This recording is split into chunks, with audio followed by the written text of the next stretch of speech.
तो आदाब, नमस्कार, गुड इवनिंग, सत श्री अकाल। एक बार फिर आप तमाम लोगों का स्वागत है क्राइम तक की कहानी के इस एपिसोड में। उम्मीद है पूरी फैमिली अच्छी होगी, अपना और अपनों का ख्याल रख रही होगी। इस दुनिया में तमाम मिथ, तमाम रहस्य भरे पड़े हैं। बहुत सारे रहस्य ऐसे हैं जिनकी सच्चाई आज तक लोगों के सामने नहीं आई। बहुत सारे रहस्य ऐसे हैं जिसके बारे में ये पता ही नहीं चला कि इसकी शुरुआत कहाँ से हुई। आज की कहानी एक ऐसी रहस्यमयी कहानी है। कहानी एक कब्र और उस कब्र के ऊपर लगी एक मूर्ति की है, जो कि ब्रॉन्ज की मूर्ति है। और ये कहानी है 1870 की। हर दौर में जब जब जहाँ मीडिया रही है तो बहुत सारे लोगों को मीडिया से शिकायत भी रही है। ख़ास तौर पर जो इस्टेब्लिशमेंट है, गवर्नमेंट है या राजशाही है, तो उन्हें कभी पसंद नहीं आता कि मीडिया उनके ख़िलाफ़ कुछ बोले या कुछ लिखे, या अब आज के दौर में टीवी है तो कुछ दिखाए। नेपोलियन बोनापार्ट, बचपन में आप लोगों ने भी पढ़ी हो, इस हिस्ट्री में पढ़ा होगा, इतिहास। तब फ्रांस में नेपोलियन बोनापार्ट 3 उस दौर में गद्दी पर थे और उनकी हुकूमत थी। उनको भी हुकूमत में रहते हुए करीब 20 साल से ज़्यादा का वक्त हो चुका था। और उस वक्त कई सारे फ्रेंच मीडिया थे, न्यूज़पेपर भी निकलता था। ऐसा ही एक अखबार था जिसका नाम था ला मर्सिलेज।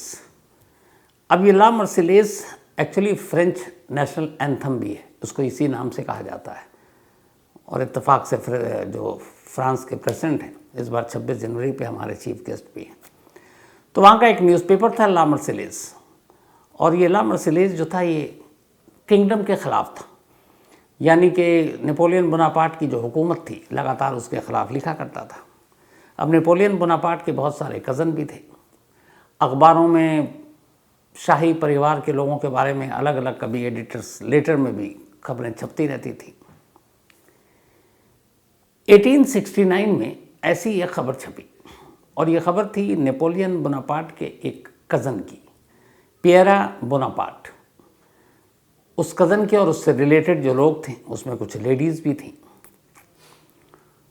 तो इससे वो नाराज़ हो गया। एडिटर जो थे उस वक्त उससे अपनी नाराज़गी जताई। अब शाही परिवार के ख़िलाफ़ पंगा लेना तो कुछ भी हो सकता था। तो फिर ला मर्सिलेज के न्यूज़पेपर के जो एडिटर थे उन्होंने कहा कि चलो इस झगड़े को ख़त्म करते हैं। और उन्होंने अपने सबसे होशियार, सबसे सुलझे हुए जर्नलिस्ट, सबसे अच्छे रिपोर्टर विक्टर नुआर, यही नाम था, विक्टर नुआर को, जो नेपोलियन बोनापार्ट 3 के कज़न थे, पियरा बोनापार्ट, उनके पास भेजा कि जाओ तुम कुछ समझौता कर लो, देख लो क्या कुछ होता है। तो 1869 से इस समझौते की शुरुआत चलती रही, बात होती रही, लेकिन बात बनी नहीं। धीरे धीरे कई बैठकें हुई। लास्ट 11 जनवरी 1870, 11 जनवरी 1870 की बात है ये। लगभग साल भर हो गए थे, अखबार से नाराज़गी चल रही थी शाही परिवार की। तो फिर जो अपने विक्टर नुआर हैं वो पहुँचे पियरा बोनापार्ट के पास, कज़न के पास नेपोलियन के, और जाकर उन्होंने बताई कि ऐसे ऐसे एडिटर साहब ने कहा है फलान, जो भी एक मैसेंजर के तौर पर। लेकिन उस दिन जो पियरा बोनापार्ट था उसको गुस्सा आ गया, और उस गुस्से में उसने अपनी पिस्टल निकाली और सीधे विक्टर नुआर की तरफ तान कर गोली चला दी। विक्टर नुआर वहीं फर्श पर गिर पड़ा और उसकी मौके पर ही मौत हो गई। अब जब मौत हुई तो फिर न्यूज़पेपर तक खबर पहुंची।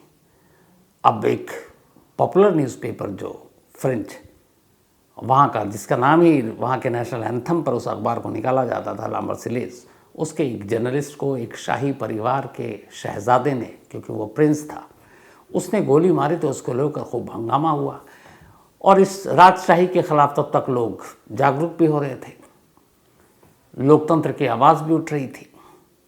तब जब ये एक जर्नलिस्ट की मौत की खबर आई और उसके पीछे की कहानी अखबार में चूँकि लगातार छप रही थी तो लोगों को पता था, तो अपोजिशन को बड़ा मौका मिल गया जो इन सारी चीज़ों के लिए आवाज़ उठा रहे थे।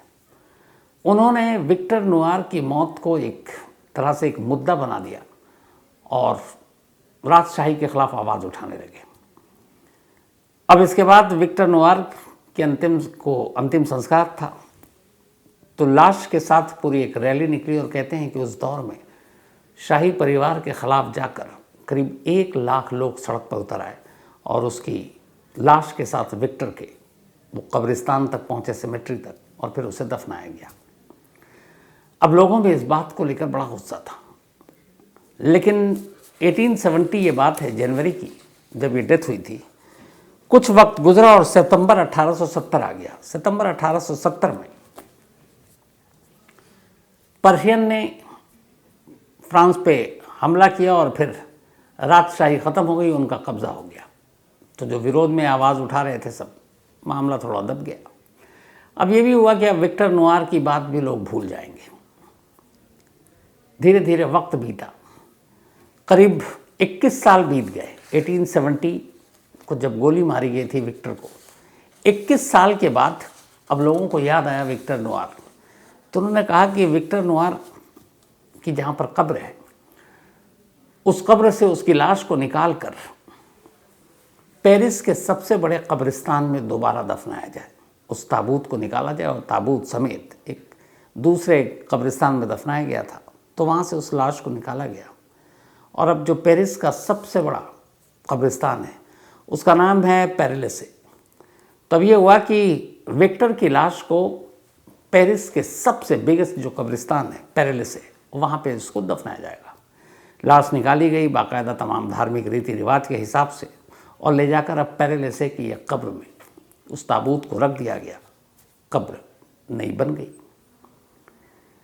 अब विक्टर नोआर को पेरी बोनापार्ट ने जो गोली मारी, वो कहानियाँ उस वक्त थी। उस वक्त विरोध प्रदर्शन हुआ, 1 लाख से ज़्यादा लोग उसकी अंतिम संस्कार में शामिल हुए। तो जब ये कब्र का ट्रांसफ़र हुआ एक जगह से दूसरी जगह, तो ये भी मीडिया में खबर आई। तो 21 साल के बाद विक्टर नोआर एक बार फिर से ज़िंदा हो गया। जब ज़िंदा हुआ तो उसके कुछ चाहने वाले, उन्होंने कहा कि इस ज़िंदा होने को कुछ भुनाया जाए। तो फिर तय हुआ कि विक्टर नोआर की एक मूर्ति बनाई जाए, एक ऐसी मूर्ति जो यादगार हो। अब इसके लिए बहुत ढूंढा गया, आखिर में एक मूर्तिकार मिला जो बहुत ही नामी था उस वक्त। उससे कहा गया कि आप एक मूर्ति बनाओ, हमें पता नहीं कैसी मूर्ति है, लेकिन अच्छी होनी चाहिए, और क्या सब्जेक्ट कैसे आप बनाओगे वो आपके ऊपर छोड़ दिया, लेकिन वो ब्रॉन्ज की मूर्ति होनी चाहिए। अब जिस मूर्तिकार को ये काम सौंपा गया, उसने कहा कि ऐसी कैसी या कौन सी मूर्ति बनाएं जो लोगों को यादगार और उस मूर्ति के ज़रिए उसका भी नाम और ज़्यादा हो जाए। उसने बहुत सोचा। जब जनवरी 1870 में विक्टर का कत्ल हुआ था, तो उस अखबार ने जिसमें वो काम करते थे, ला मर्सिलेस, उसने पूरा डिस्क्रिप्शन छापा था, कैसे गोली चली, कैसे वो गिर गए फर्श पर, और उस वक्त कैसे लाश ज़मीन पर पड़ी हुई थी। उस दिन विक्टर ने क्या कपड़े पहने थे, क्या जूते पहने थे, ये सारे डिस्क्रिप्शन के साथ एक स्केच बना था क्राइम सीन को डिस्क्राइब करते हुए। तो वो स्केच भी अखबार में छपा था। बहुत सोचने के बाद मूर्तिकार ने अचानक, अब चूँकि विक्टर के बारे में उसे पढ़ना लिखना भी उसे जानना है, उसे उस स्केच उसने देखा। स्केच देखने के बाद उसे ख्याल आया कि क्यों ना विक्टर नोआर गोली लगने के बाद जब फर्श पर गिरा और उसने दम तोड़ा, तो उस आखिरी मूवमेंट की मूर्ति बना दी जाए। इसके बाद उसने ब्रॉन्ज की मूर्ति बनानी शुरू की।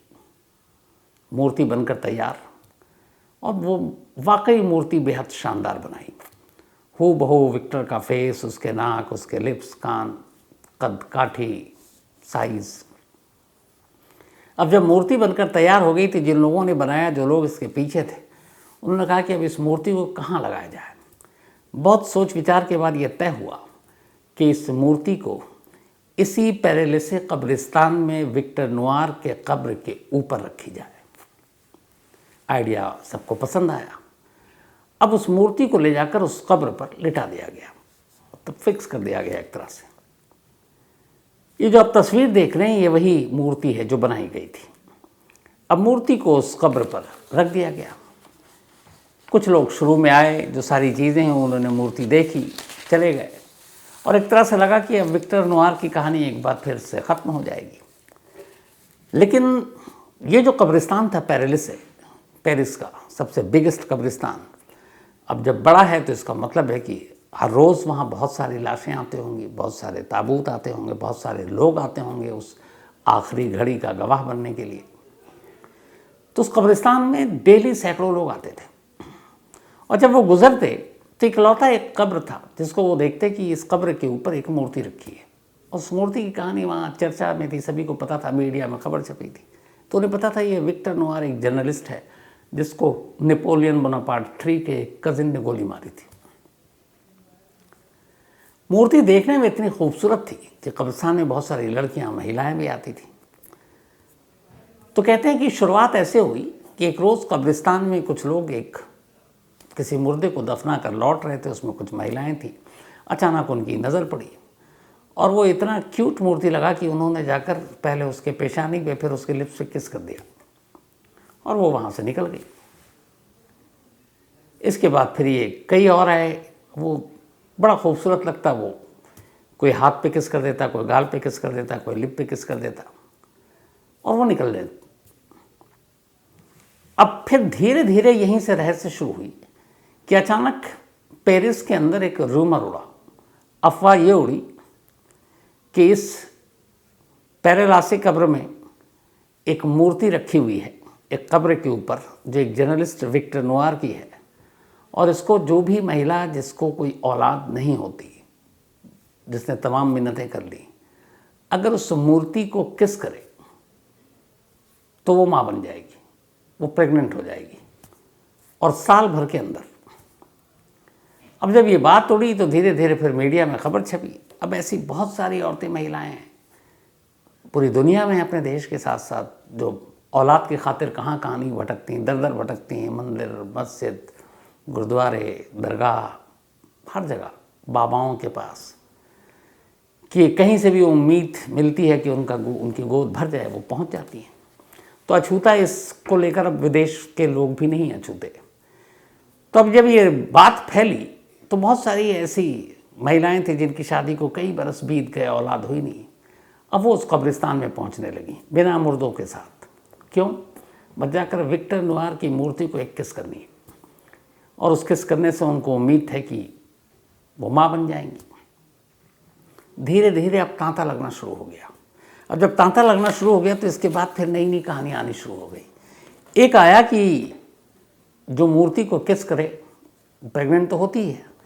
दूसरा आया कि अगर वैसी लड़कियां जिनको उनकी मन चाहा वर नहीं मिल रहा, शादी नहीं हो पा रही है, तो वो भी अगर जाएं उस मूर्ति के पास और अगर वो उसके राइट फुट, दाहिने पैर को छुएं तो उनको बहुत ही प्यारा और प्यार करने वाला पति मिलेगा।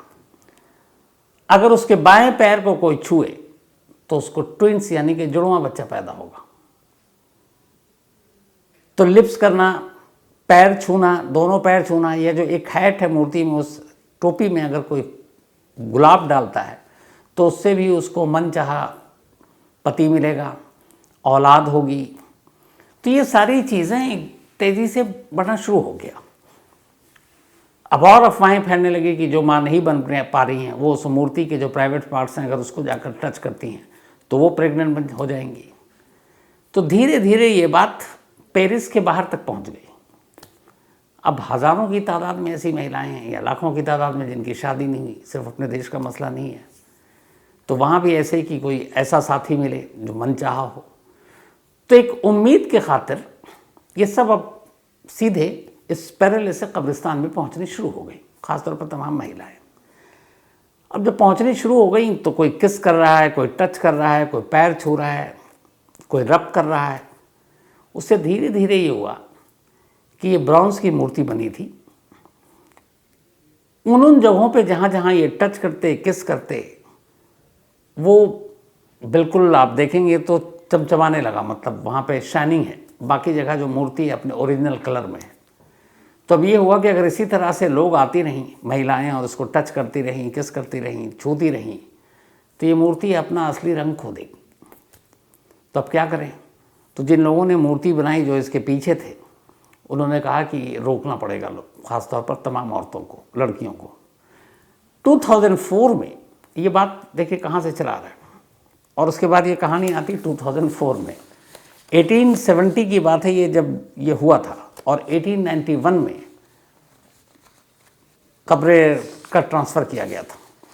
उसके बाद 2004 में ये हुआ कि मूर्ति अपना असली रंग खो रही है।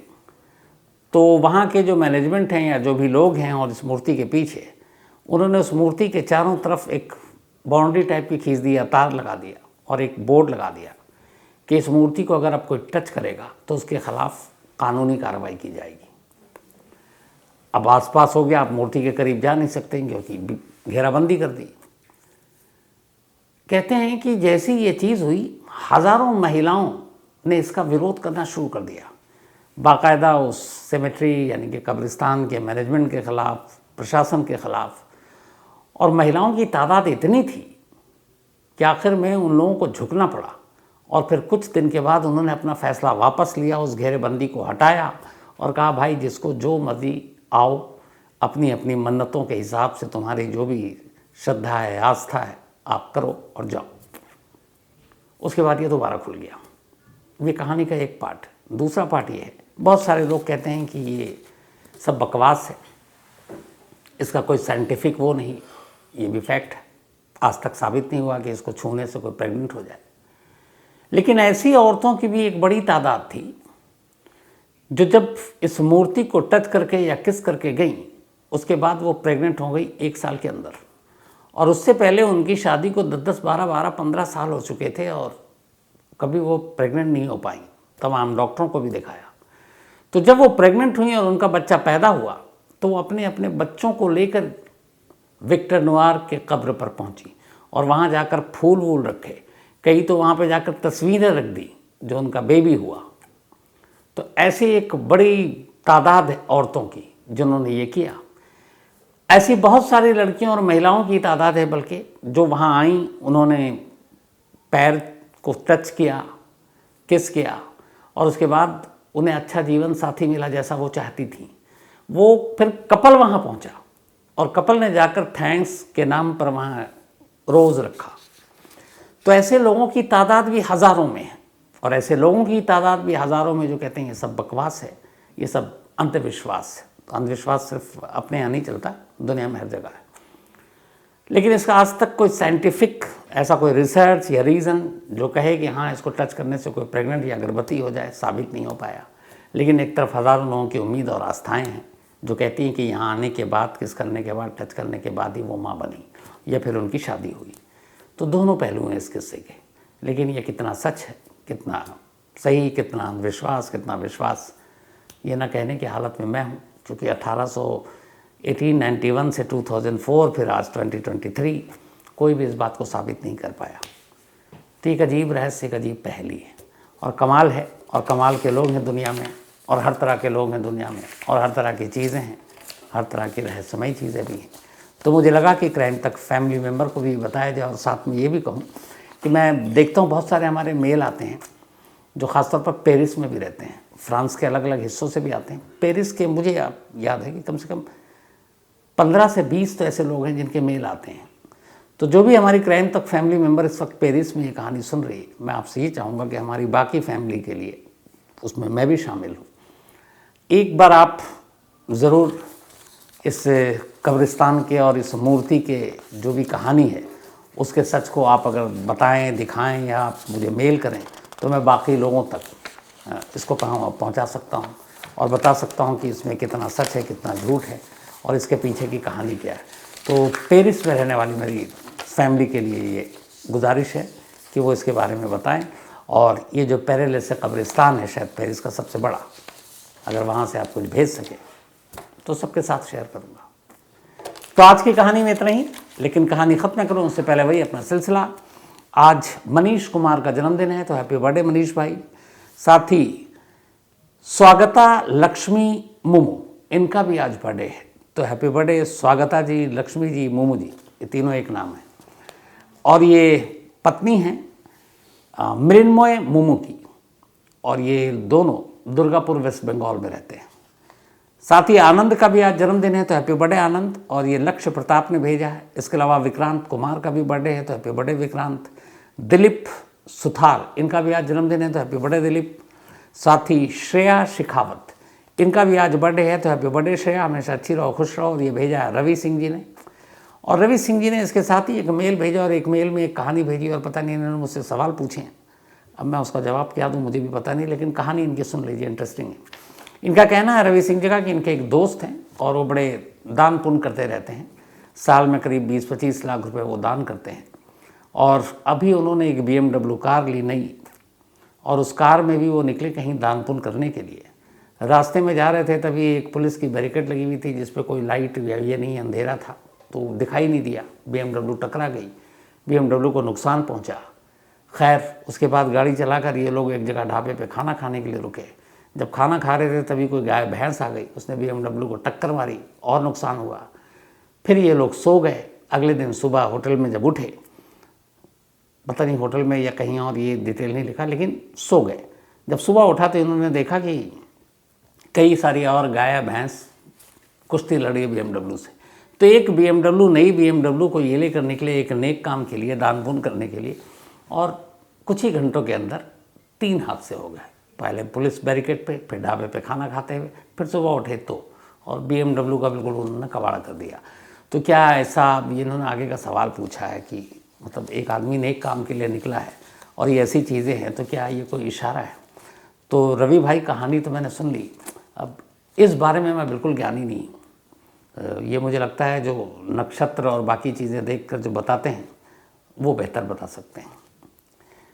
इसके अलावा आज मानसी एंड केतन की एनिवर्सरी है, तो मानसी और केतन जी आप दोनों को बहुत बहुत मुबारक, बधाई, कांग्रेट्स। और ये भेजा है रोहन प्रजापति ने, बल्कि सॉरी रोहन प्रांजपे ने। इसके अलावा Ankita, thank you so much Ankita आपके इस मेल के लिए। ये कनाडा में रहती हैं अंकिता जी, और इनके हस्बैंड, उनको भी मेरा हेलो बोलिएगा एंड थैंक यू भी बोलिएगा कहानी सुनने के लिए। और इनकी एक बेटी है, उसको भी हाय बोलिएगा। और अंकिता का अपना एक इन्होंने चैनल चला रखा है, अंकिता ब्लॉग। तो अंकिता ब्लॉग को आप लोग देखिए और अपनी राय दीजिए, अंकिता को भी और हम लोगों को भी। साथ ही doctor Archana Rathore ji, thank you so much doctor Archana ji, आपके इस प्यार भरे मेल के लिए मुझे पढ़कर बड़ी खुशी हुई। और अर्चना जी मुरादाबाद में हैं और शायद प्रोफेसर हैं, पढ़ाती हैं। इसके अलावा रीमा रेघा, इन्होंने बड़ा इम्पोर्टेंट सवाल पूछा, कई लोगों ने और पूछा था, इनके ज़रिए सभी के सवालों के जवाब दे देता हूँ। रीमा रेघा जी ने पूछा उस पुनर्जन्म की कहानी क्या, जो मैंने आपको बताया था, 5 साल का बच्चा जो टीटू, तोरण सिंह और उमा। तो उन्होंने पूछा कि अब क्या अभी मतलब उमा जी कहाँ हैं, किस हाल में हैं, और क्या तोरण ने शादी कर ली? तो रीमा जी, अभी भी जो उमा जी हैं वो आगरा में ही है, और तोरण सिंह ने उमा से शादी इसलिए नहीं की क्योंकि दोनों के एज में बहुत फासला था, उनके बच्चे तोरण से बड़े थे। लेकिन तोरण सिंह ने शादी कर ली है, और वो इस वक्त जो मेरी जानकारी है वो पातंजलि जो है बाबा रामदेव का, वो शायद BHU में थे जो पहले, अब वो छोड़कर पातंजलि में वो पढ़ा रहे हैं। इसके अलावा विपुल जैन, इन्होंने एक मेल लिखा है, अफसोस की बात है ऊपर वाला इनके पिताजी की आत्मा को शांति दे। रमेश जैन जी, ये भी क्राइम तक फैमिली मेंबर थे और इनकी डेथ हो गई। और विपुल जैन ने लिखा है कि जब उनकी डेथ हुई उससे जस्ट पहले वो और इनके पापा यानी कि रमेश जैन जी और विपुल, ये दोनों कहानी सुन रहे थे। तो इनका कहना था कि आखिरी आवाज़ उन्होंने मेरी सुनी थी। तो बड़ा अफसोस हुआ, लेकिन ज़िंदगी का ये भी एक सच है।